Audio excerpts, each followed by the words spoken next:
Eu me chamo Álvaro, tenho 78 anos e hoje decidi fazer algo que sempre evitei: lembrar por inteiro. Não por falta de memória, porque a memória me persegue como cachorro que conhece o caminho de casa, mas por vergonha.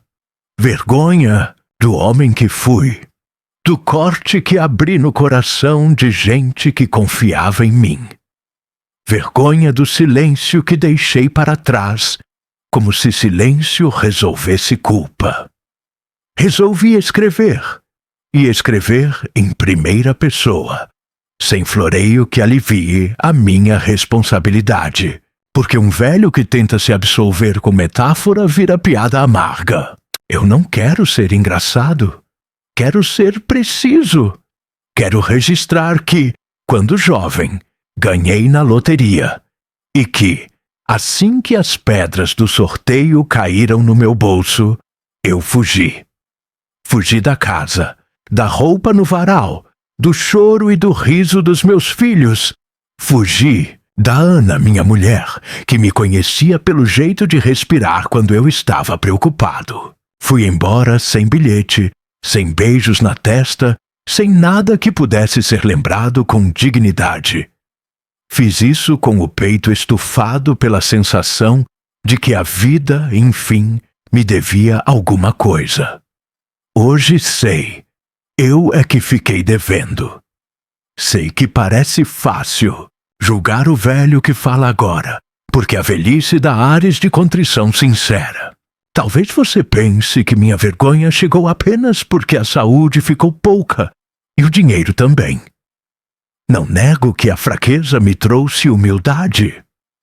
Mas o arrependimento nasceu antes, num quarto de hotel, numa madrugada em que eu não conseguia dormir de tanto barulho dentro da cabeça.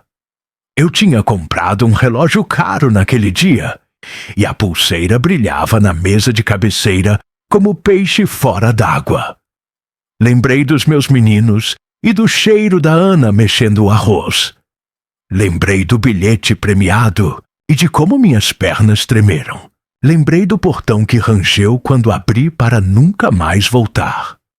A vergonha veio como febre que não baixa. Mesmo assim, eu a silenciei por anos. Hoje, cansado de me calar, resolvi abrir as gavetas dessa história e deixar o ar entrar. Eu era um sujeito comum antes do dinheiro. Trabalhava na oficina do seu Galdino. Trocava pastilha de freio, esticava a embreagem, engraxava minha bota com sabão de coco e puxava conversa com todo mundo. A Ana fazia faxina de dia e costurava de noite. A gente não tinha muito, mas tinha plano.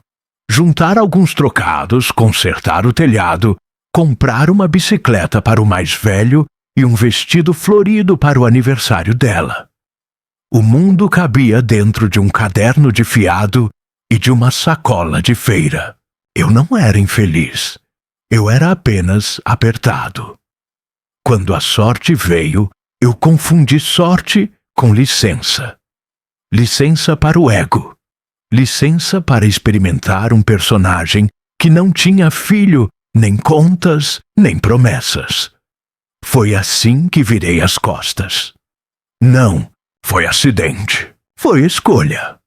Depois que fugi, as notícias ruins chegaram até mim como se fossem chuva fina. Você escuta, sabe que molha, mas acha que logo passa. Diziam que a Ana tinha adoecido, que o pequeno tinha febre, que o aluguel apertara, que a escola cobrava material. Eu ouvia e respondia por dentro: vão se virar. Eu tinha dinheiro, e o dinheiro me ensinou uma indiferença vistosa. Eu repetia a mim mesmo que não deveria olhar para trás, que olhar para trás era coisa de fracassado. Eu me tornei um especialista em virar o rosto. Agora, sentado na cadeira torta do quarto que aluguei por mês, escuto meus ossos conversarem uns com os outros e me peço permissão para narrar. Narro porque a vergonha só ganha contorno quando vira frase. Narro porque, se eu calar, viro só mais um velho que mora no corredor da própria culpa. Narro porque preciso atestar, com letra feia e mão trêmula, que resolvi recordar, sabendo que isso me machuca. Eu quis recordar. Quis recordar como um alcoólatra decide jogar fora a última garrafa. Com fome, tremendo, mas decidido. Se alguém me perguntasse qual é a pior parte de lembrar, eu diria que é descobrir que a minha voz de jovem ainda está aqui dentro, justificando, racionalizando, empilhando raciocínios bonitos para me desculpar. Por isso, eu escrevo devagar, para que a pressa não volte. A vergonha me acompanha como uma sombra que aprende a andar na frente. Eu sei o que fiz, e se hoje minhas mãos falham, se minha pressão oscila, se minha vista embaça, o que realmente me falta é o direito de ser perdoado sem ter pedido perdão. Este caderno é meu pedido torto. Na página de amanhã, eu vou contar do sorteio, dos números do país inteiro comprimido dentro da tela pequena de uma televisão de tubo. Vou contar do bolso cheio e do coração oco, da mala pronta antes do bom dia, do portão que rangeu e da cara do mundo me convidando para dançar. Vou contar porque, para chegar ao fim desta história, eu preciso passar pelos corredores que construí. Se você continuar comigo, verá como se gasta uma vida e como se paga a conta. Hoje, eu só queria dizer, com todas as letras, eu me envergonho do que vou lembrar, mas quis recordar. E é por querer recordar que começo. Que estas linhas, tortas como minhas veias, sirvam de prova, de aviso e de remédio. Porque nenhuma fortuna sustenta para sempre a mentira que contamos ao espelho quando apagamos a luz sozinhos. Eu lembro precisamente do dia em que tudo virou número. Era sábado, fim de tarde, e a venda do seu Alceu fervia com conversa de futebol e fiado atrasado. A televisão de tubo tremia na prateleira alta, preso por 2 fitas de borracha, e o locutor puxava as sílabas como quem puxa rede cheia. 42, 7, 11. Cada número sorteado parecia cair dentro de mim com o peso de uma pedra lisa, dessas que a gente coleciona quando menino. Eu conferia devagar, como se meus olhos pudessem estragar o milagre se piscassem rápido demais. Primeiro acertei 2, depois 3, depois 4. No quinto, minhas mãos ficaram molhadas. No sexto, eu não ouvi mais as vozes da venda. Ouvi apenas um zumbido, como se o mundo tivesse virado poste de luz. Voltei para casa andando devagar, como quem carrega um vaso de cristal. O bilhete estava no bolso, amassado, morno do calor do meu corpo. A rua tinha cheiro de pão e de poeira. A Ana me esperava com o avental torto e os meninos brincavam de carrinho no chão da sala. Eles fizeram a pista com talco e tampinha. Eu fiquei olhando aquela cena como se já fosse lembrança. Meu coração batia rápido. Pensei em abraçar todo mundo, em dizer que a vida ia mudar. O problema é que, quando olhei para o bilhete, não vi mudança. Vi fuga. A ideia de escapar me encheu de ar. Eu, que sempre tive que pedir desconto, pagar em 3 vezes, explicar a falta, agora tinha um segredo que me levantava da cadeira. Sentei à mesa, peguei o caderno de contas e fiz conta nenhuma. Eu só desenhei setas. Setas que saíam da nossa casa e apontavam para um mapa que eu não conhecia. Em meia hora, aquela visão virou plano. Deixei os meninos dormirem. Esperei a Ana prender o cabelo e lavar a louça. Guardei parte do dinheiro no envelope e, enquanto a casa respirava fundo, arrumei uma pequena mala com camisa, uma muda de calça, a carteira, o bilhete. Eu não escrevi bilhete de despedida. Eu não soube escrever. Fui covarde até nisso. Só tirei o cadeado do portão com cuidado para não fazer barulho e saí na madrugada, pisando pelas sombras como ladrão do próprio lar. O terminal de ônibus parecia igreja fora de hora. Luz fria, bancos duros, um homem dormindo abraçado, a um saco de pano, uma moça chorando baixo, o porteiro com os olhos colados numa revista velha. Comprei uma passagem para a capital, sem perguntar preço, como se eu já fosse de outra raça. Dentro do ônibus, a escuridão do campo se abria em lonas e mais lonas. Eu olhava pela janela e tentava achar alguma culpa que me segurasse. Não achei. Só achei um entusiasmo que doía nos dentes, um gosto de metal na língua, como se eu estivesse mordendo a própria pressa. Na cidade, aluguei um quarto num hotel simples, tomei um banho longo e fiquei encarando o teto. Dormi pouco e acordei cedo para ir ao banco. No banco, me ofereceram cadeira, água, sala reservada. De repente, meu nome ganhou senhor. O gerente falava de aplicações, de prazos, de proteção. Eu assinava papéis com caneta de ponta pesada. Saí de lá com cartões, limites, promessas. Comprei um relógio que brilhava mais que o sol das 10. Entrei num restaurante sem cardápio na porta e pedi prato com nome francês que aprendi ali, mesmo com o garçom me ajudando a pronunciar. Ninguém sabia quem eu era, e isso me pareceu liberdade. Esqueci que liberdade sem laço vira ausência. Nos primeiros dias, eu ainda ligava para a casa de um orelhão. Discava devagar, escutava o toque, desligava antes de alguém atender. Eu dizia para mim mesmo que precisava de tempo para organizar a vida nova, e que depois eu voltaria, que depois eu explicaria, que depois eu repararia. O depois é o esconderijo preferido dos canalhas. Eu virei especialista em depois.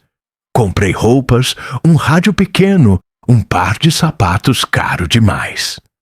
Passei em frente a uma loja de eletrodomésticos e imaginei a Ana esquentando o feijão no fogão novo.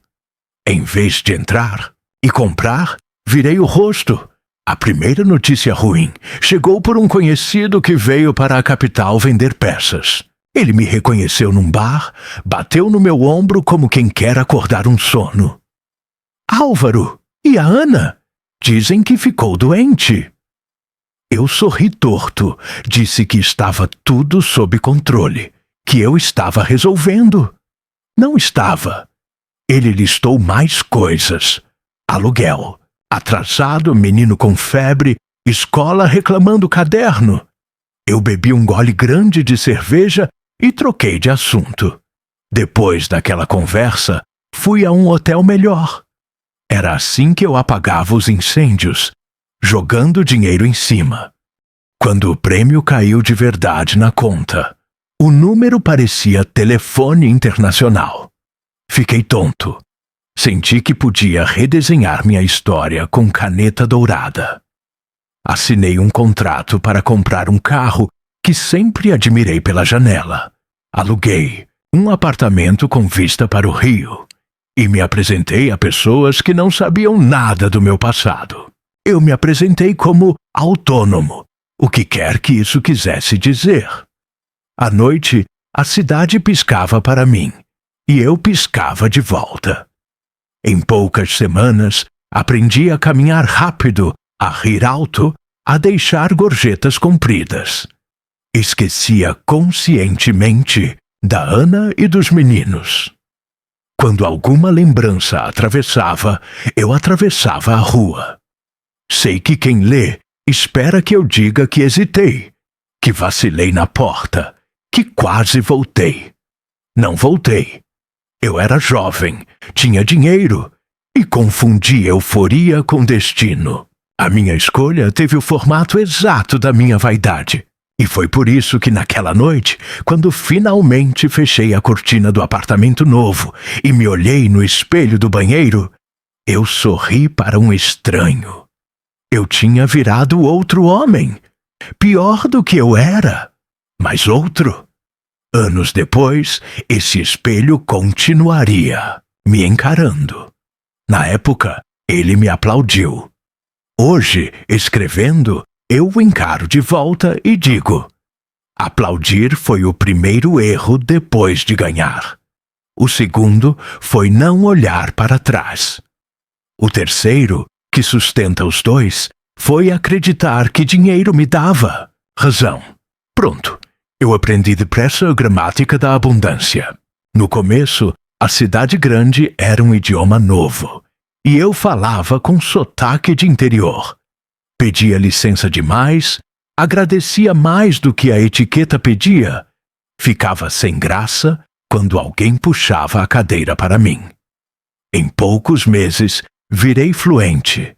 Entrei em clubes que tinham tapete no nome, sentei em mesas redondas onde ninguém perguntava de onde eu vinha, apenas para onde eu queria ir. Se eu queria ir longe, bastava pagar. Paguei. Comprei um carro que parecia um animal domado. Respondi convites com um sim automático.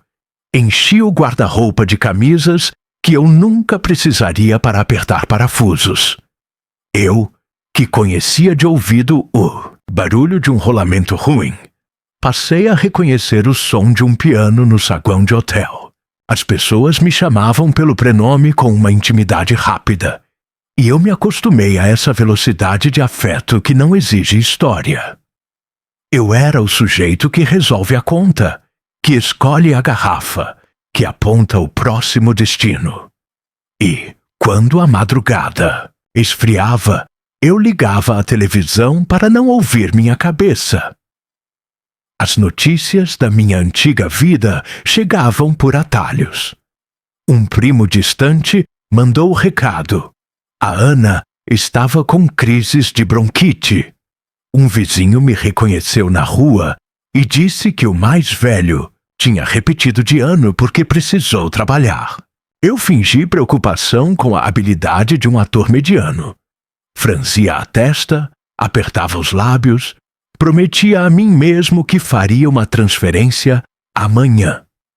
O amanhã, em mais de uma língua, continuou a ser meu esconderijo. Eu visitava lojas de vinhos e evitava visitar o passado.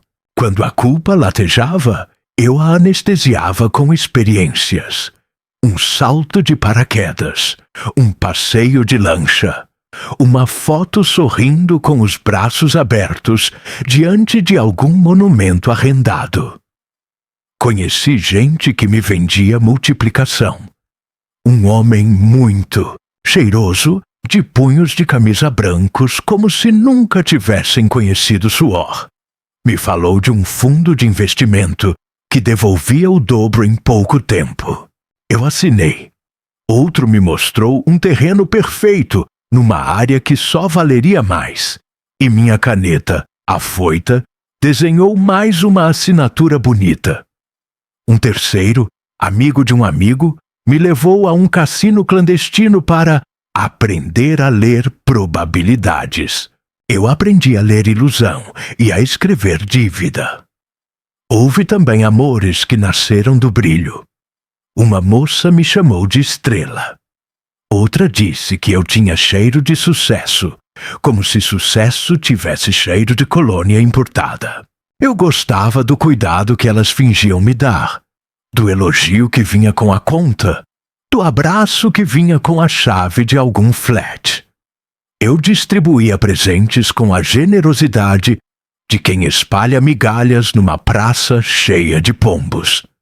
Enquanto isso, a Tilbetachits, Ana mandava uma carta que eu não lia até o fim. As primeiras linhas bastavam para me arder o rosto, e eu guardava o papel como se guardar fosse resolver. Uma vez, sentado à beira de uma piscina num condomínio com nome estrangeiro, vi um pai ensinar o filho a nadar. O menino tinha o mesmo jeito de encolher o ombro do meu mais velho. A cena me cortou como faca nova. Eu podia levantar, ir embora, e fui. Entrei no quarto, aumentei o ar-condicionado, pedi um prato grande, liguei a televisão e deixei que a novela falasse por mim.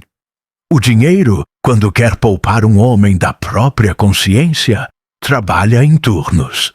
O meu não tirava folga.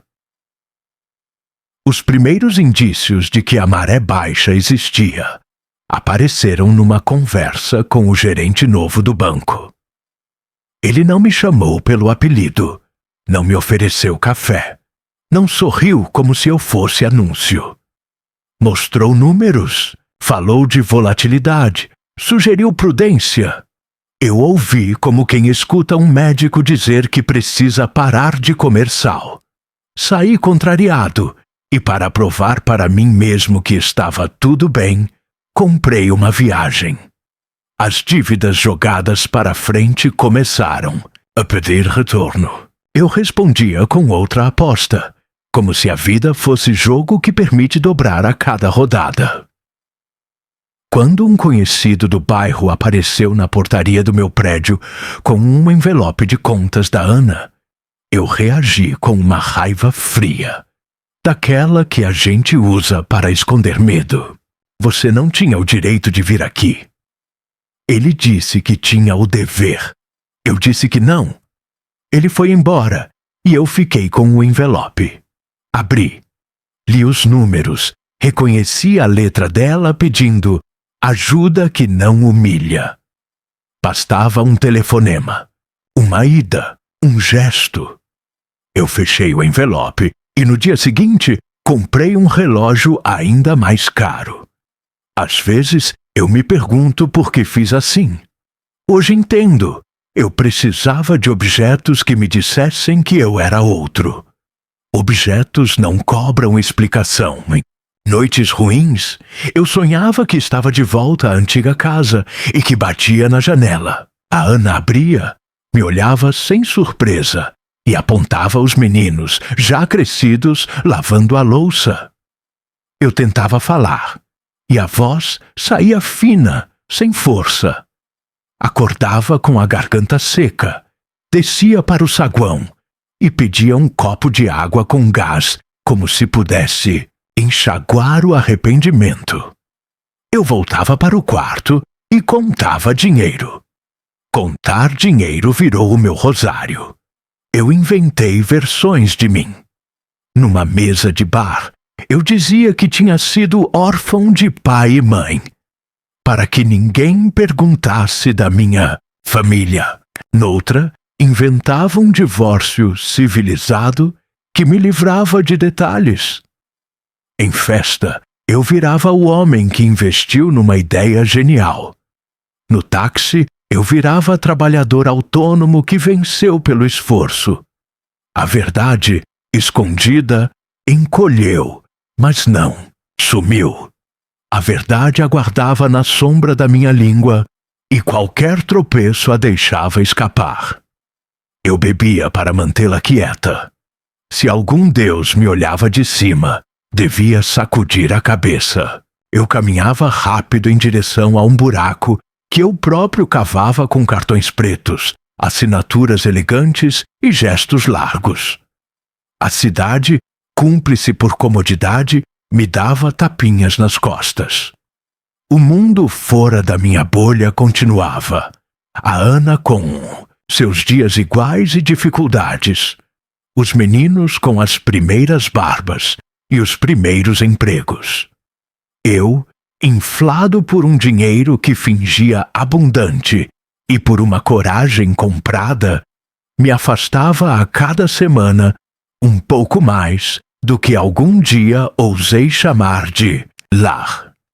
Se alguém me perguntasse naquela fase se eu era feliz, eu teria respondido que sim, porque confundi ausência de perguntas com felicidade. Hoje, escrevendo, digo: eu estava só anestesiado. E anestesia, cedo ou tarde, passa. Tudo passou. Eu lembro como se fosse agora do dia em que a primeira notícia ruim chegou até mim.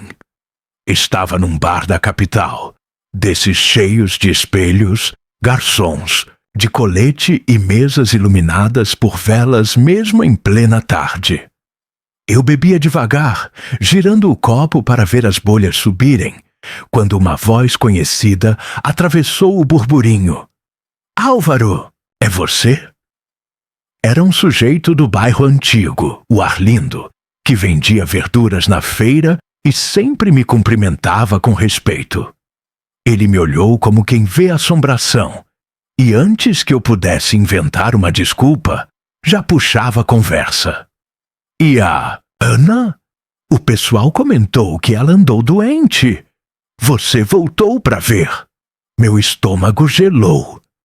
Eu disfarcei com um sorriso de canto, ajeitei a manga da camisa nova e respondi: "Está tudo sob controle.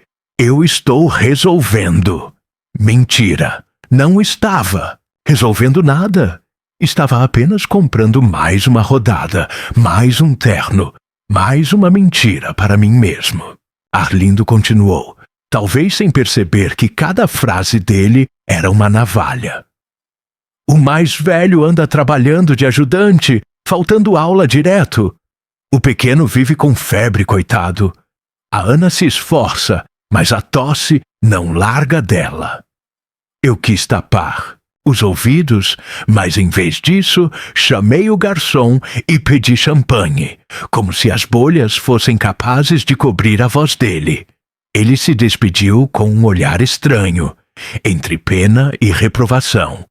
E eu fiquei sozinho com o barulho dos copos. Podia ter ido atrás, podia ter pegado o carro e voltado naquela mesma noite. Mas preferi atravessar a rua e comprar um relógio caro, desses que marcam horas que não servem para nada. Enquanto a joia brilhava no meu pulso, tentei convencer a mim mesmo de que era prova de vitória. Mas a verdade é que era algema dourada. Outras notícias vieram como chuva em telhado velho. Sem pedir licença, sem parar. Uma vizinha me escreveu dizendo que o aluguel da casa atrasava, que a Ana chorava calada, que os meninos estavam crescendo sem rumo. Eu abri a carta, li até a metade e dobrei de volta. A carta ficou guardada no fundo da gaveta do hotel. Mas as palavras ecoavam cada vez que eu fechava os olhos. Eu inventava justificativas. Eles vão se acostumar. A vida ensina. Era minha forma covarde de não admitir que eu tinha largado a lição no colo de crianças. Certa vez, sonhei com a Ana me chamando pelo nome inteiro. Álvaro Mendes, como fazia quando estava brava. Acordei suado, coração disparado, como se ela estivesse ali, no quarto do hotel, com o avental sujo de farinha e o olhar firme. Corri para o pátio na varanda, respirei fundo e disse para o vento: "Eu não volto!" Repeti 3 vezes como oração torta. O vento não respondeu. Eu me tornei especialista em apagar rastros. Mudei de número de telefone, troquei de apartamento, passei a usar apenas o banco central da cidade. Se alguém do bairro aparecesse, eu me encolhia atrás de nomes novos. Passei a dizer que era viúvo, que nunca tivera filhos, que minha história era curta e limpa. Cada vez que contava essa mentira, uma parte de mim encolhia. Mas, embriagado pelo dinheiro, eu confundia encolher com emagrecer. Achava que estava mais leve, quando na verdade estava perdendo pedaços. As mulheres que cruzaram meu caminho nesse tempo não queriam saber de passado. Queriam restaurantes, viagens, promessas rápidas. Eu dava tudo, menos verdade. Verdade eu guardei trancada como quem guarda cobra em caixa de sapato. Sabia que, se abrisse, ela me morderia. O problema é que o chiado dela crescia a cada ano. Aos poucos comecei a colecionar lembranças ruins do bairro. Um vizinho disse que a Ana passava mal, mas continuava firme para não deixar os meninos sem comida. Outro contou que o mais velho, com apenas 14 anos, trabalhava carregando sacos de cimento. Eu ouvia e respondia com a frase que me protegia: eles vão se virar. A verdade é que eu já tinha me virado contra eles. O pior dia foi quando recebi uma segunda carta, desta vez escrita pela própria Ana, com letra firme, embora trêmula pelas condições. Ela não pedia dinheiro, pedia presença, dizia apenas: eles perguntam de você. Essas 4 palavras me atravessaram como faca. Eu fechei o envelope, sentei na beira da cama e chorei baixinho, sem coragem de admitir nem para o espelho. Depois me levantei, me lavei e saí para um jantar caro. Era o meu ritual de anestesia. Dor à tarde, luxo à noite. Fui me tornando frio. Quando alguém falava de família, eu trocava de assunto. Quando via pai e filho juntos na rua, acelerava o passo. Inventei dentro de mim a teoria de que eu merecia a liberdade. Dizia que a Ana ficaria melhor sem mim, que os meninos cresceriam fortes pela ausência, que minha fuga era uma espécie de presente. Tudo mentira mal embrulhada. Hoje, escrevendo, sei que as notícias que eu não quis ouvir foram os primeiros tijolos do muro que ergui entre mim e o que mais importava. Eu empilhei recados, cartas, boatos e usei dinheiro como cimento. O muro ficou alto, mas não eterno. Quando envelheci, ele começou a rachar, e pelas frestas entrou a vergonha que me assombra agora. Cada notícia que ignorei voltou em dobro. O menino cansado virou homem distante. A mulher que tossia virou ausência definitiva. E eu virei este velho que tenta confessar tarde demais. Sim, eu sabia de tudo. Sabia das febres, das contas, dos choros. Só não quis saber. Fiz do não querer saber um modo de viver. E esse é o pecado que mais pesa. Porque não existe mentira mais cruel do que a mentira que contamos para nós mesmos. Eu contei por anos. Agora, sem dinheiro, sem saúde e sem abraço, o eco dessas notícias é o que me acompanha. São vozes do passado dizendo que eu virei as costas e que, por mais que tente recordar em palavras, não apago o fato de que nunca voltei. Eu costumava acreditar que dinheiro era um rio sem fim, desses que atravessam continentes e nunca secam. Mas hoje sei. Até o maior rio tem época de estiagem, e o meu secou mais rápido do que eu imaginava. A fortuna que um dia parecia inabalável se despedaçou diante dos meus olhos, e eu, arrogante, não percebi o tamanho das rachaduras.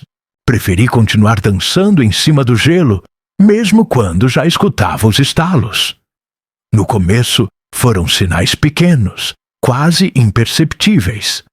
Um investimento mal explicado que não deu retorno, um sócio que sumiu da noite para o dia, uma amiga que pediu empréstimo e nunca mais atendeu meus telefonemas.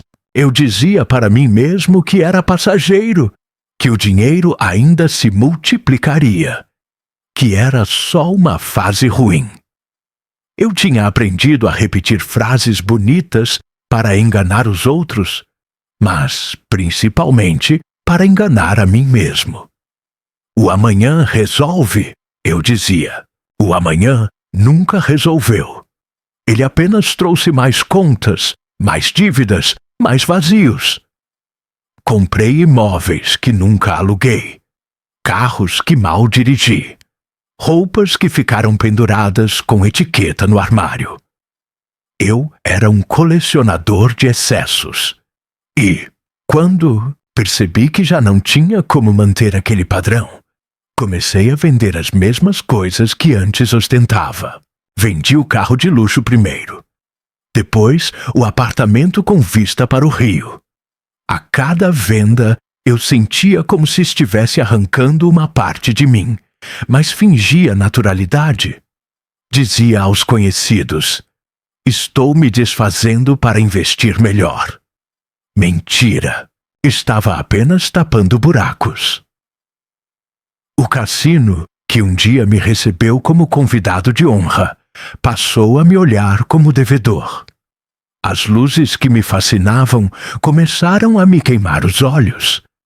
Eu apostava na esperança de recuperar o que já não tinha, e cada jogada me afundava mais.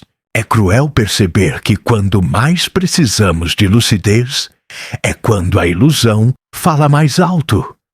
Eu já não jogava por diversão, jogava por desespero, e desespero nunca traz vitória. Foi nesse tempo que recebi a notícia mais dura. Ana tinha partido. A tosse que eu soubera por cartas e recados se transformara em silêncio definitivo. Eu não fui ao velório. Eu não levei flores. Eu não me despedi. Continuei bebendo, como se a bebida pudesse anestesiar o corte que abria dentro de mim. Só muito tempo depois, já velho e sem rumo, entendi que essa ausência foi a maior covardia da minha vida. Abandonar é feio. Não enterrar é imperdoável. Até hoje, quando fecho os olhos, imagino o caixão descendo e os meninos já crescidos com o olhar duro. Eu deveria estar lá, mas escolhi estar em um quarto de hotel, abraçado a uma garrafa. O mais velho assumiu a casa cedo demais. Trabalhou, sustentou o irmão, carregou responsabilidades que eram minhas. Ouvi dizer que ele se tornou homem sério, mas frio. O mais novo, marcado pela febre e pela ausência, cresceu revoltado. Também soube disso por terceiros. Nunca me procurei por coragem. Sempre me escondi por vergonha. Eu me tornei um fantasma que ouvia relatos sobre si mesmo sem participar deles. Minha saúde começou a cobrar caro. O coração acelerava, as mãos tremiam, a vista embaçava. Os médicos falavam em repouso, em remédios, em mudar de vida. Eu sorria e dizia que faria. Não fiz. Continuava gastando o que já não tinha. Continuava bebendo mais do que podia. Continuava fingindo que a juventude era eterna. O corpo, porém, não aceita fingimento. Ele cobra. Cobra com juros. E eu comecei a pagar. Um dia acordei sem forças para levantar da cama. Fiquei horas deitado, encarando o teto, sem coragem nem para buscar água. Foi quando entendi, pela primeira vez, o que significa solidão verdadeira. Não ter ninguém para chamar. Nem esposa, nem filhos, nem amigos de verdade. Só lembranças. E lembranças, por mais fortes que sejam, não trazem um copo de água para a boca seca. As dívidas cresceram a ponto de o banco bloquear minha conta. Aqueles mesmos gerentes que antes me ofereciam café e me tratavam como rei, agora me evitavam. Eu era um incômodo, uma lembrança viva de fracasso. Comecei a vender tudo o que restava.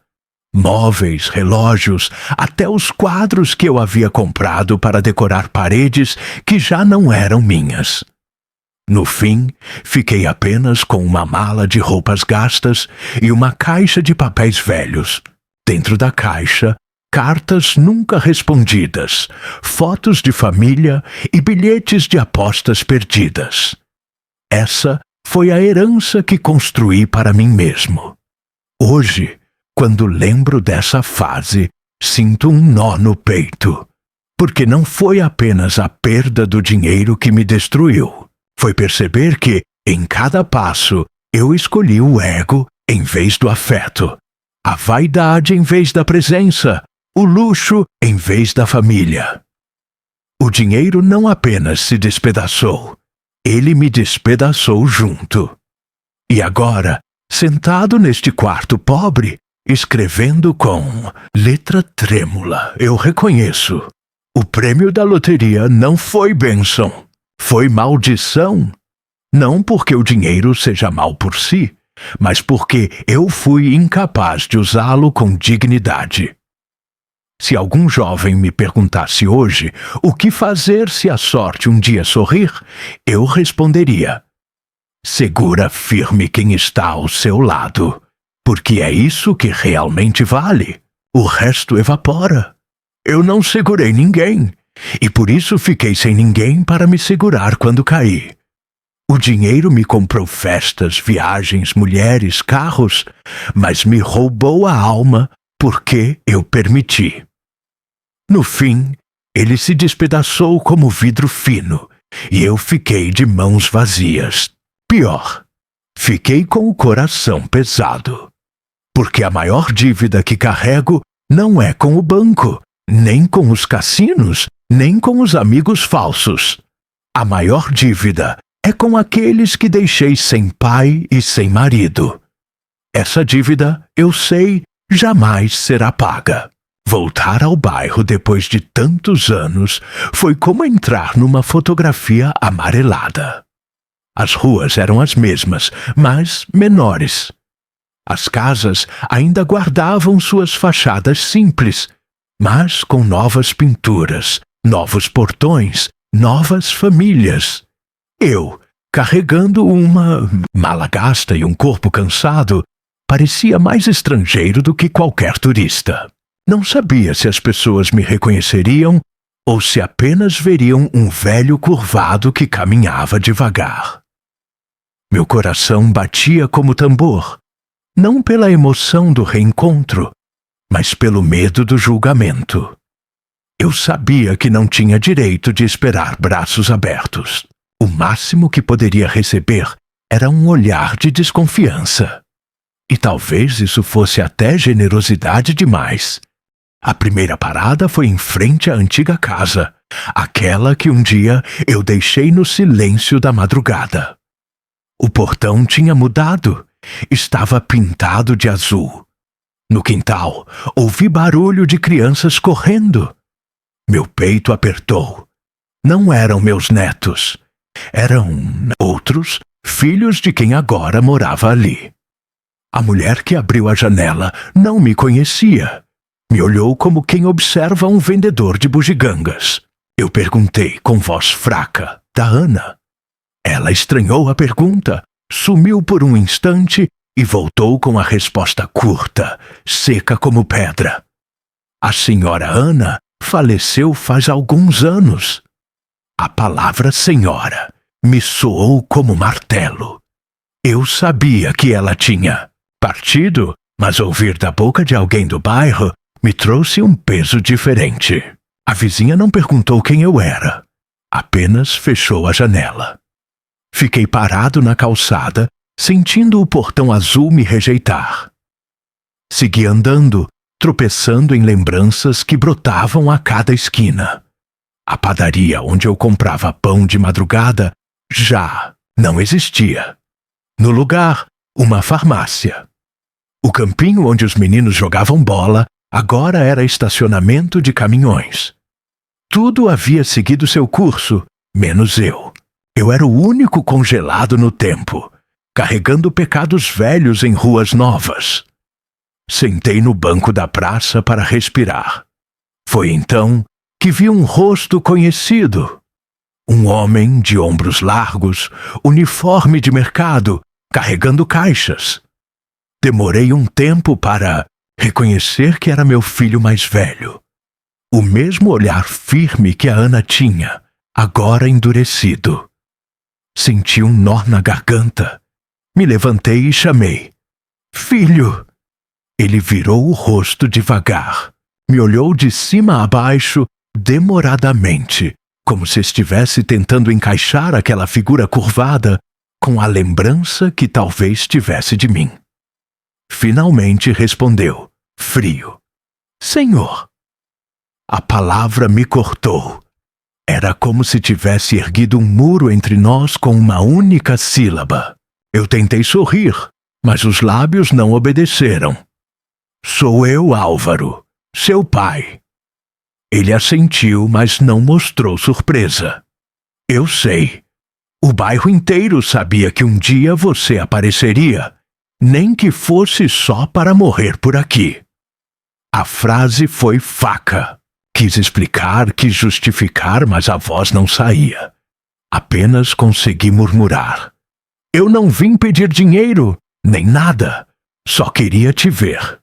Ele pousou a caixa no chão, respirou fundo e disse: A gente cresceu sem você. Não espere que agora a gente precise de você. Eu tentei insistir. Eu estava perdido. Eu tinha vergonha. Eu pensei em vocês todos os dias. Ele riu. Um riso curto, sem humor. Pensar não enche barriga de criança, nem paga caderno de escola.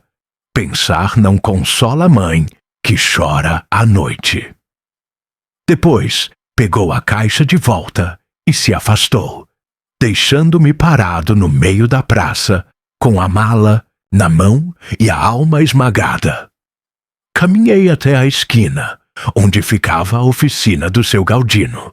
Agora era um depósito de bebidas. Sentei no degrau, olhando os carros passarem. Uma vizinha antiga, a dona Lourdes, me reconheceu. Ela se aproximou devagar, como quem encara uma aparição. Álvaro, está vivo ainda? Eu forcei um sorriso. Ela não sorriu de volta. Se tivesse voltado antes, talvez tivesse encontrado a Ana viva. Mas você sempre preferiu fugir, né?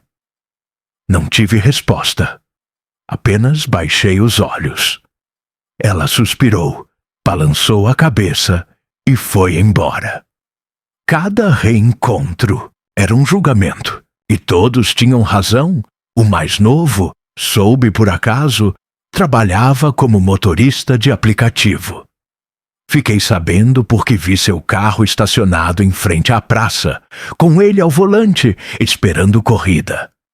Me aproximei com cuidado, bati no vidro. Ele abaixou, me olhou e reconheceu na hora. O senhor não desiste, né? Eu quis responder, mas ele continuou. Para mim, você morreu no dia que foi embora. Não tente ressuscitar agora. Subiu o vidro e arrancou. Fiquei olhando a fumaça do escapamento, sentindo que cada palavra dele era sentença definitiva. Voltar ao bairro não trouxe reconciliação. Trouxe apenas a constatação de que eu era um estranho na vida que deveria ter sido minha. Eu não era pai, não era marido, não era vizinho. Era apenas uma sombra que caminhava tarde demais entre casas que não me pertenciam mais. A vergonha que já me corroía se transformou em certeza. Eu tinha construído minha própria exclusão. Sentei na praça até o sol se pôr. Crianças brincavam, mães conversavam, homens chegavam do trabalho. Todos tinham sua rotina, suas histórias. Eu era apenas um velho solitário assistindo de fora. Ninguém me devia nada. Pelo contrário, eu devia a todos. Devia presença, cuidado, responsabilidade. E não tinha como pagar, nem com dinheiro, nem com palavras. Naquele dia, voltei para o quarto alugado com o coração mais pesado do que a mala que carregava. Olhei para o espelho e vi não apenas as rugas, mas o reflexo de todas as escolhas erradas. Fiquei em silêncio, por horas, até que finalmente murmurei para mim mesmo. Eles têm razão. Eu já não tenho lugar em nenhum deles. E essa constatação, embora dura, era justa. Eu colhi exatamente o que plantei. E a colheita era amarga. Quando a juventude está no auge, a gente pensa que o corpo é eterno. Acredita que as pernas vão sempre correr, que o coração vai aguentar toda a farra, que o fígado vai perdoar cada gole. Eu pensei assim por muito tempo. E confesso, até me orgulhava de achar que era imortal. Mas o corpo tem uma memória que não falha, uma contabilidade secreta. Tudo o que a gente gasta, ele anota. Mais cedo ou mais tarde, chega a cobrança. A minha chegou pesada, sem desconto, sem aviso, e eu já não tinha nem saúde, nem dinheiro, nem ninguém para dividir a conta. Os primeiros sinais vieram mansos. Uma tontura quando levantava da cama, um zumbido insistente no ouvido, um cansaço que parecia maior do que a caminhada curta que eu fazia. Ignorei. Sempre fui mestre em ignorar o que não me convinha. Dizia a mim mesmo, é só a idade passa. Mas não passava. Uma noite, acordei com dor no peito. Uma pressão forte, como se alguém tivesse sentado sobre mim. Suei frio, respirei fundo e pensei, é o fim. Mas o fim não veio. Apenas um aviso. Levantei mancando, tomei água e fiquei sentado na cadeira até o dia clarear. Quando o sol entrou pela janela, decidi que precisava de médico. Fui ao posto de saúde do bairro. Esperei por horas na fila, sentado entre gente simples que falava de remédios e receitas. Quando finalmente entrei, o médico me olhou sem interesse. Pediu alguns exames e me disse: pressão alta, glicemia fora do normal, sinais de desgaste cardíaco. Precisa mudar tudo: alimentação, rotina, hábitos. Eu ri, um riso amargo. Que rotina eu tinha? Nenhuma. Que hábitos eu poderia mudar? Todos estavam enraizados. Saí com uma lista de remédios e a sensação de que tinha recebido uma sentença, não uma orientação. O problema é que remédio custa caro. E eu já não tinha dinheiro para gastar como antes. O pouco que sobrava ia para pagar o quarto alugado e comprar comida básica.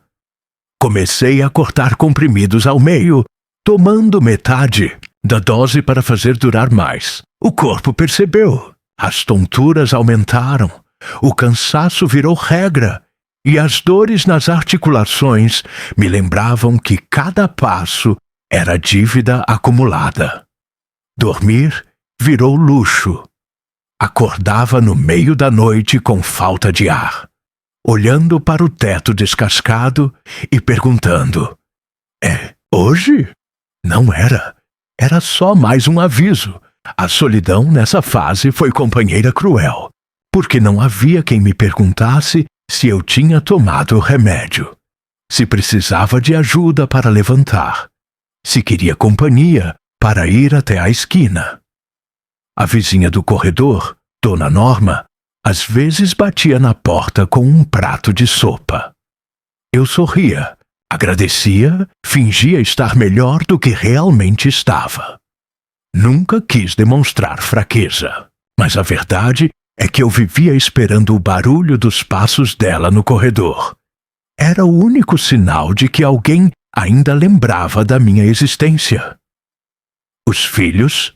Não. O mais velho me ignorava como se eu fosse um estranho. O mais novo, quando me via de longe, atravessava a rua. Eu até entendia. Foram anos de abandono, e agora eu queria que eles fossem meu remédio.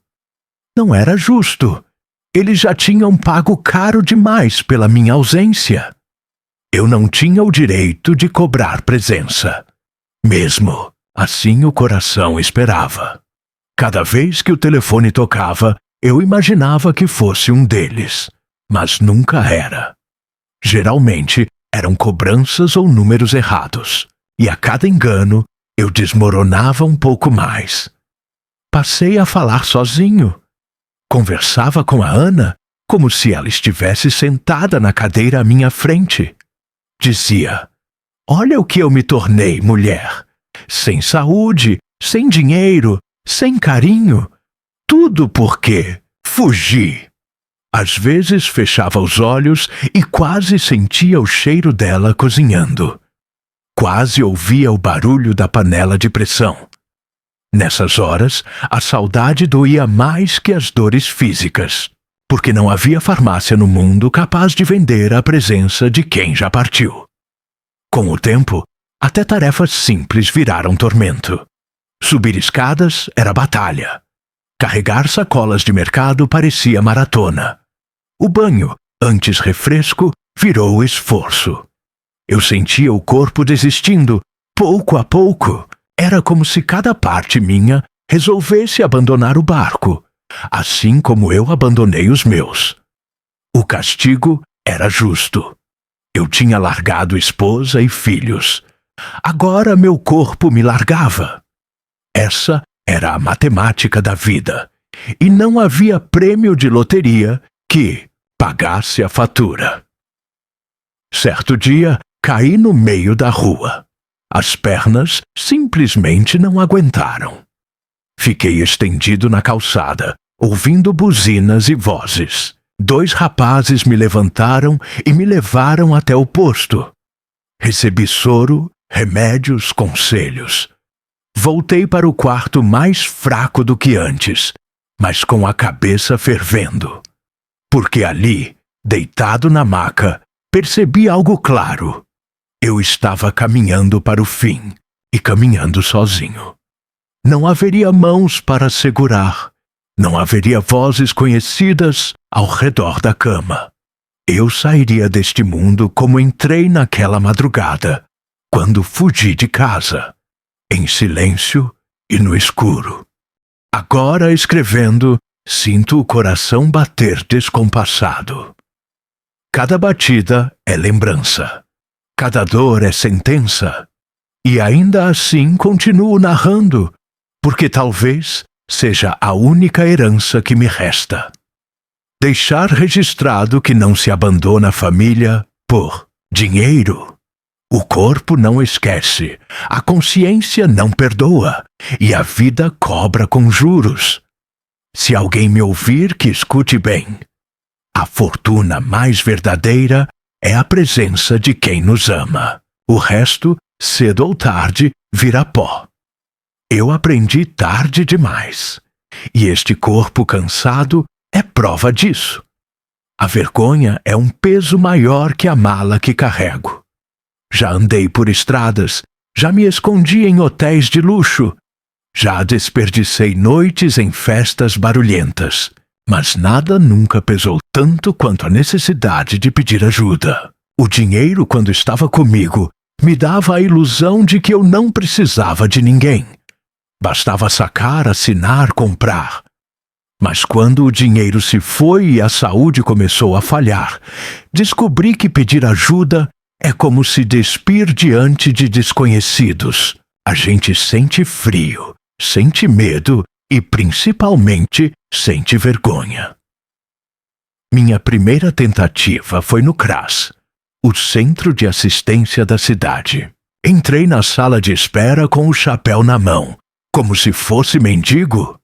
Sentei entre senhoras com crianças e homens que pediam auxílio-desemprego. Eu, que um dia tive mais dinheiro do que todos ali juntos, estava reduzido a um velho cansado, com os olhos baixos. Quando me chamaram, a assistente social perguntou meu nome, idade, se tinha família. Engasguei. Tive vontade de mentir, de dizer que não tinha filhos, que não tinha ninguém. Mas disse a verdade. Tenho 2, mas não, me querem por perto. Ela suspirou, anotou num papel e disse que iriam ver o que podiam fazer. Explicou sobre cesta básica, encaminhamento para médico, até auxílio eventual. Eu agradeci, mas saí com a sensação de que era apenas mais um número numa lista comprida. Não culpo aquela moça. O erro não era dela. Era meu, que um dia troquei família por fortuna e agora não tinha quem me oferecesse sequer um copo de água sem caridade. Tentei escrever cartas para os filhos. Foram 3 no total. A primeira curta dizia apenas: perdão, estou velho e doente. Gostaria de conversar. A segunda, maior, contava parte da minha história. Falava do dinheiro, das viagens, da solidão. A terceira, a mais dolorida, foi escrita numa madrugada em que achei que não veria o sol nascer. Nela, confessei tudo. A covardia, a indiferença, as mentiras. Pedi que me olhassem uma última vez, mesmo que fosse para me desprezar. Dobrei as cartas e entreguei para a vizinha do corredor, Dona Norma, pedindo que levasse até eles. Ela assentiu, com o olhar cheio de pena, e guardou na bolsa. Semanas passaram. Nenhuma resposta. Talvez nem tenham lido. Talvez tenham lido e jogado fora. Talvez tenham chorado e decidido que já era tarde demais. A verdade é que não sei. E o não saber dói tanto quanto um não escancarado. A solidão nessa altura já não era apenas falta de companhia. Era doença. Eu falava sozinho, inventava diálogos com a Ana, pedia conselho para o vazio. Às vezes, ouvia o riso das crianças brincando na rua e me lembrava dos meus meninos correndo pelo quintal, descalços, felizes com tampinhas de garrafa. Eu fechava os olhos e fingia que era passado voltando. Mas quando abria, só havia paredes descascadas e um calendário velho pendurado. É cruel perceber que a única plateia da sua vida são os próprios fantasmas. Cheguei a ligar para o mais novo. Disquei o número que a vizinha me deu, com as mãos trêmulas. Ele atendeu. Reconheci a voz de imediato. Tentei falar, mas antes que eu completasse a frase, ele cortou. Não me ligue, não adianta. O senhor fez a escolha. E desligou. Fiquei com o telefone colado na orelha, ouvindo o sinal de linha morta, como se fosse uma sentença de tribunal. Chorei.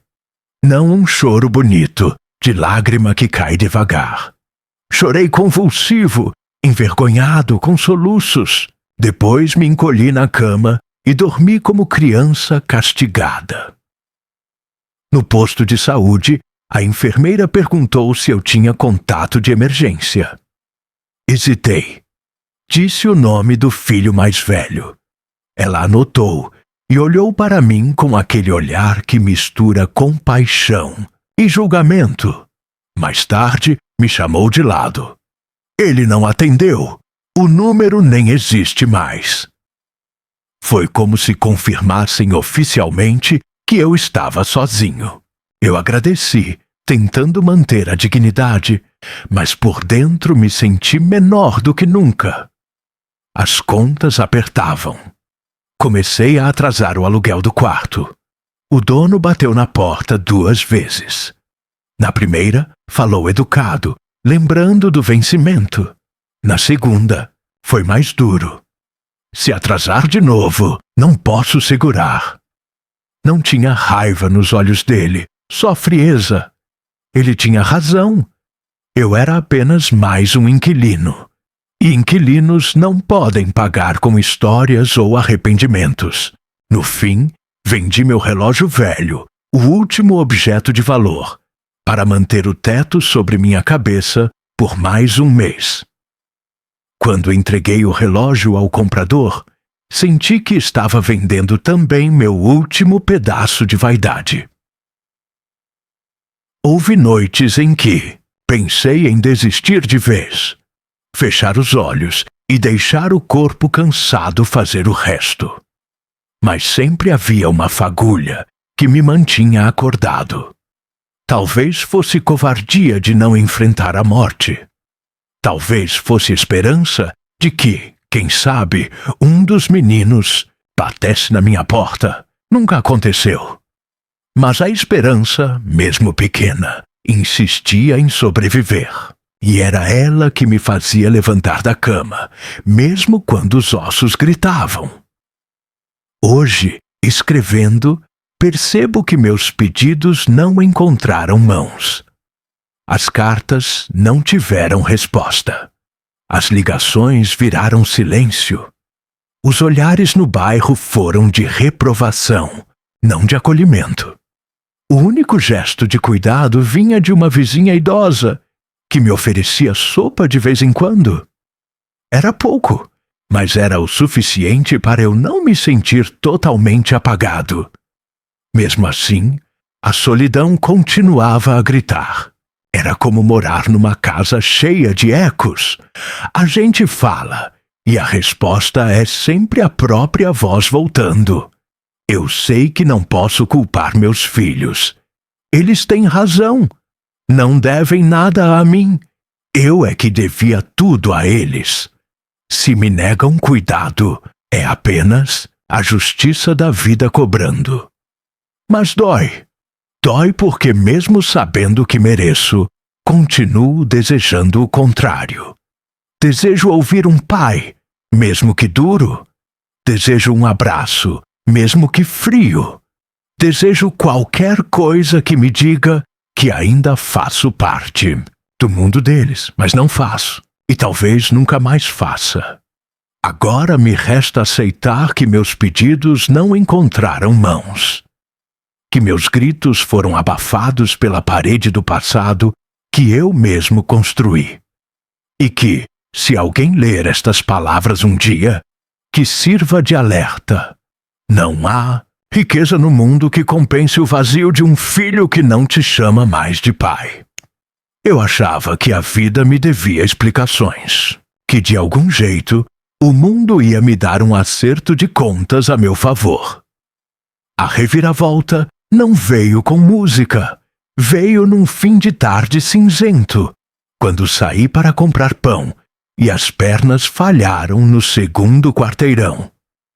A visão escureceu nas bordas, sentei na calçada com a mão no peito e pela primeira vez entendi sem metáfora. Não havia ninguém para quem ligar. Eu, que larguei os meus, agora era largado pelo próprio corpo. Um entregador de bicicleta parou, ajoelhou ao meu lado e chamou a ambulância. Possível mal súbito. Idoso, consciente, mas confuso, disse, como se descrevesse um estranho. E era mesmo. Eu me tornei um estranho para quase todos. Na ambulância, perguntas que envergonham. Remédios? Doenças? Contato de emergência? Falei do remédio cortado ao meio para render, do posto de saúde, da tontura que vinha como maré. Quando pediram familiar de referência, respondi com silêncio. O rapaz deu o próprio nome como testemunha de ocasião. Tentei agradecer, mas a língua não alcançou. No hospital, luz branca, cheiro de desinfetante, passos apressados. A enfermeira quis saber como eu comia. Ri sem humor. Às vezes bem, às vezes pão e café. Ela anotou desnutrição sem crueldade, como quem descreve chuva. O médico jovem mostrou resultados: coração cansado, glicemia alta, rim reclamando, pulmões curtos, internação. Eu assenti. Quem passou a vida fugindo um dia aprende a obedecer. A assistente social chegou com um tablet e uma voz treinada para segurar quedas. Precisamos de um responsável. Contei o essencial. Ganhei na loteria. Fugi. Abandonei. Envelheci. Voltei. Escutei portas internas batendo. Ela ligou. Com um filho, número inexistente. Com o outro, o tipo de silêncio que dura o dia. Anotou sem rede. Explicou sem me diminuir que havia vaga possível num serviço público de longa permanência. Não é prisão, é cuidado. Doeu porque era verdade. E castigo também. Passei a noite preso a fios. O monitor marcava meu compasso torto. Dormi aos pedaços. Sonhei com a Ana varrendo a cozinha, farinha no avental, sem levantar os olhos para mim. Pedi perdão no sonho e acordei pedindo ar. A enfermeira ajeitou a máscara. Vai passar, disse. O verbo me pareceu grande demais, mas me agarrei a ele como quem segura uma borda. De manhã, formulários. Sem família, não há alta para a rua. Perguntei bobagens para adiar. Tempo, visitas, um armário para meus papéis? Ela foi honesta. Há lista, mas casos sem rede avançam. Cama, banho, medicação, comida, acompanhamento. Depois avaliamos. Assinei. Minha letra saiu, como galho ao vento. Ela recolheu o papel como quem pega um pássaro ferido e ainda acredita no voo. Ainda assim, pedi que enviasse mensagem aos meninos. Texto simples, lugar, horário, pedido. Fiquei olhando o celular dela como quem vela uma esperança. Ele não piscou. Entendi. A reviravolta não seria um abraço no corredor. A reviravolta era isto aqui, nu e definitivo. Corpo quebrado, conta zerada, solidão oficializada num prontuário. No terceiro dia, uma voluntária passou com livros e escuta. Contei baixo. Bilhete premiado, fuga, cartas sem resposta. Por quê? Agora? Ela perguntou. Porque a vergonha pesa menos quando o corpo não sustenta. Ela segurou minha mão alguns segundos. O suficiente para eu lembrar que toque também alimenta. Deixou um livro de capa azul sobre mares. Não li. Fiquei encarando as ondas desenhadas como quem olha um mapa que não vai mais navegar. À tarde, o médico avisou. Estabilizando, transferimos. Lá, o senhor terá remédios, comida, banho, acompanhamento. Quis perguntar sobre Natal, sobre alguém chamando meu nome. Engoli as perguntas. Agradeci como quem recebe uma esmola que salva por um dia. Pensei nas minhas conquistas e vi que eram compras. O que se compra, escapa. O que se cuida, fica. À noite, pedi papel e caneta. Escrevi aos filhos a última carta. Não para convencer. Cresçam leves, mesmo que eu tenha pesado o começo de vocês. Se puderem, perdoem-se por não me perdoarem. Dobrei devagar. Entreguei à assistente social, caso um dia perguntem. Talvez nunca perguntem. Ainda assim, cumpri um dever atrasado. Depois, fiz inventário do que restava. Chinelos gastos, 2 camisas, um documento plastificado, um retrato amarelado da dia, Ana, um caderno quase vazio e um corpo que pede remédio. Tudo coube numa gaveta. O que não coube em lugar nenhum foi a frase que não me larga. Eu fiz isso comigo. Agora vejo a reviravolta inteira. Eu, que me exibi quando tinha, preciso que me virem na cama. Eu, que comprei silêncios, assino para ser cuidado por estranhos. Eu, que troquei laços por luxo, acabo amarrado a cabos e horários. Não chamo isso de castigo divino. Chamo de consequência. Sem saúde, sem dinheiro, sem ninguém. 3 portas fechadas formando um beco. No fundo dele, uma maca limpa. Luz, fria e a pequena possibilidade de aprender a respirar de novo. Antes de dormir, falei com a Ana olhando o teto. Talvez eu mereça não ter quem me cuide, mas, se sobrar misericórdia no mundo, que seja para eles. Que não lhes falte corpo, nem dinheiro, nem gente. Que a minha história sirva de desvio, não de atalho. A respiração veio um pouco mais mansa. Não estou salvo. Estou, pela primeira vez, inteiro diante do que fiz. Para quem passou a vida fugindo, talvez isso seja, enfim, a única reviravolta possível. Escrevo estas linhas com a caneta emprestada da enfermaria e o papel de um bloco que a assistente social deixou ao lado da Diedia. Cama.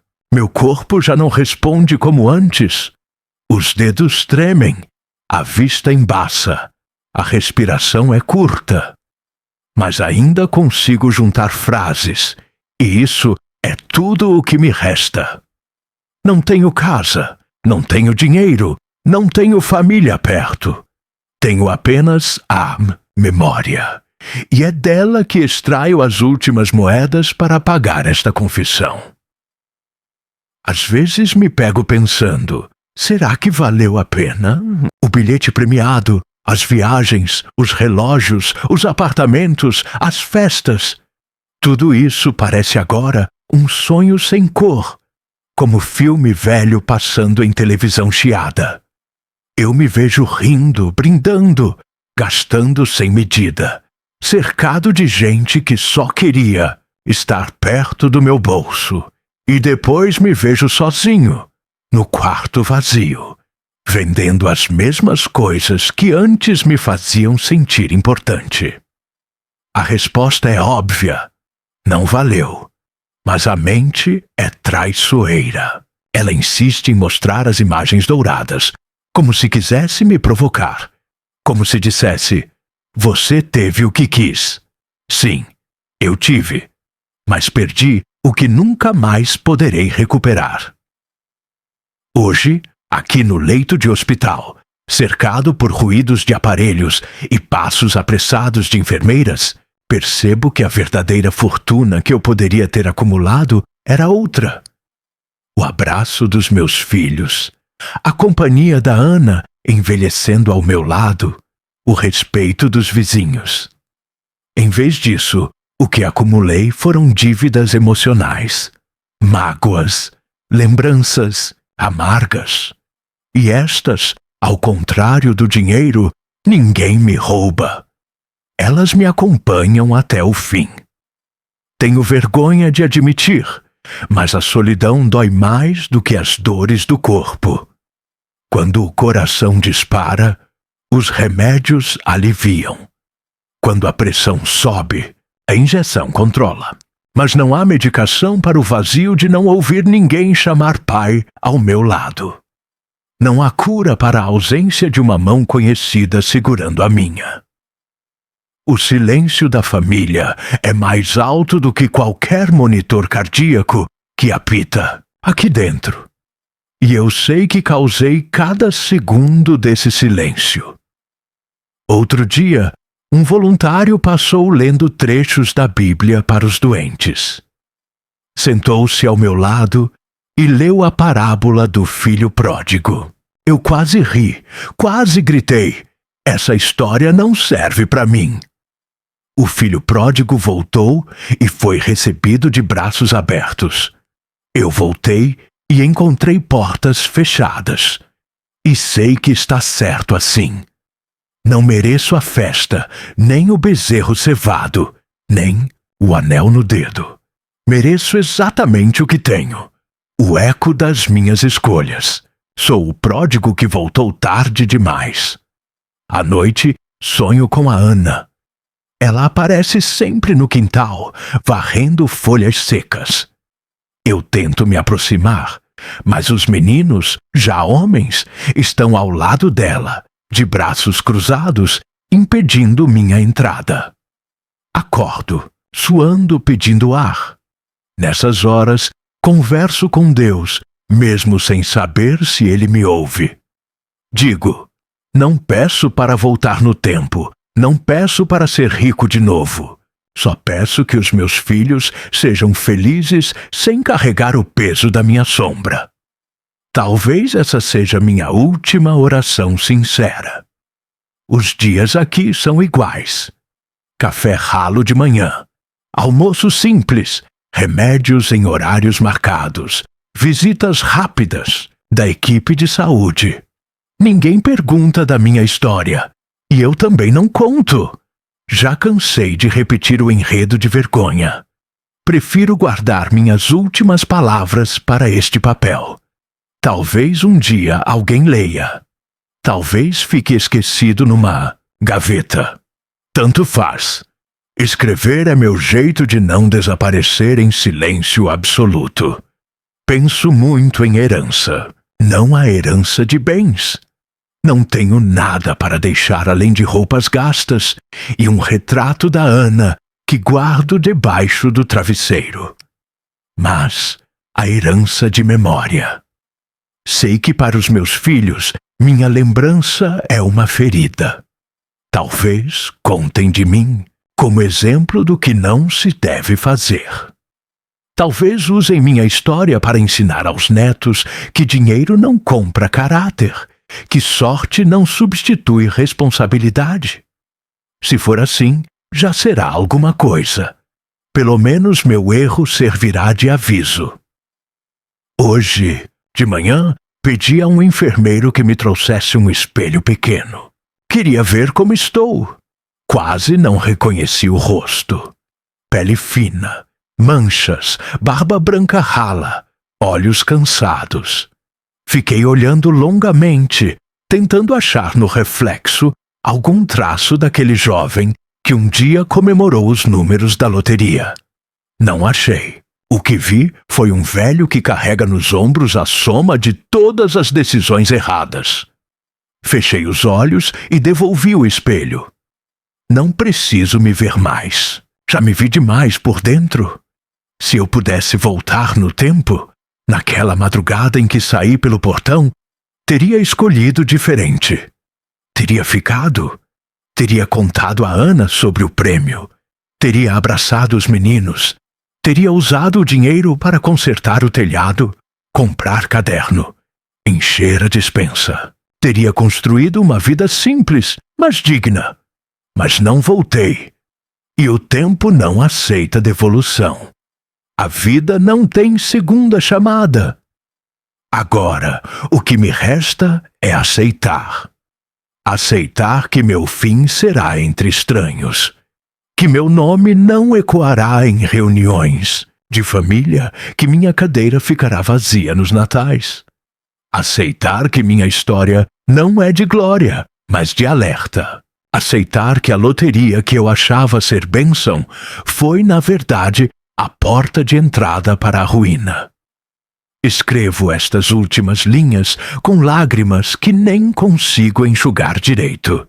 Não sei quanto tempo ainda tenho. Pode ser dias, pode ser horas. Só sei que não quero partir sem registrar esta verdade. Abandonei o que mais importava por aquilo que menos dura. E agora sou eu o abandonado. Se alguém ler estas palavras, que aprenda comigo. Não largue quem te ama por promessas de fortuna. Dinheiro acaba, saúde acaba, juventude acaba. O que fica são os laços. E quando eles se rompem, não há prêmio que os refaça. O que me restou? Apenas esta caneta, este papel e uma consciência pesada. Mas talvez baste. Porque se minha história servir para salvar alguém do mesmo erro, talvez, no fundo, eu ainda deixe uma pequena herança de verdade, e com isso fecho. Não como quem encontra redenção, mas como quem aceita a sentença. Sou o velho que ganhou tudo e perdeu o essencial. Que fique registrado, esta é a minha derrota. E também meu último aviso.